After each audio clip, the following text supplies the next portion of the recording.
Isinagawa ang isang makahulugang candlelighting ceremony sa iba't ibang lokasyon sa Cordillera upang gunitain at parangalan ang ating mga bayaning yumao noong ika-1 ng Nobyembre taong kasalukuyan.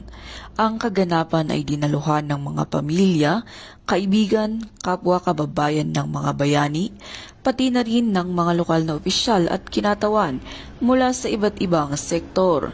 Nagtipon-tipon sila upang mag-alay ng kandila at dasal para sa mga yumaong bayani na nagsakripisyo ng kanilang buhay para sa ating bayan.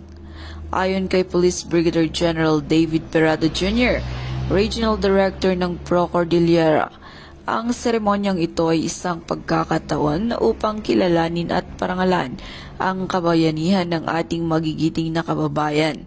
Sila ang tunay nating mga bayani at nararapat lamang na ipagdiwang natin ang kanilang mga sakripisyo, aniya.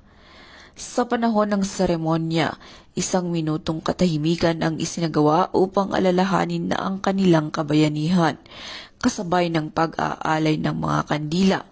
Ang bawat kandila ay sumisimbolo sa liwanag ng kanilang mga nagawa at ang kanilang walang hanggang epekto sa ating lipunan. Nakakapukaw ng damdamin ang makitang pagkakaisa at pag-alala ng ating komunidad para sa ating mga bayani. Higit pa rito, isang sama-samang panalangin ang inialay ng mga dumalo para sa kanilang kapayapaan at para sa kapakanan ng ating bansa. Tunay ngang ang kanilang alaala ay mananatili sa ating mga puso at isipan.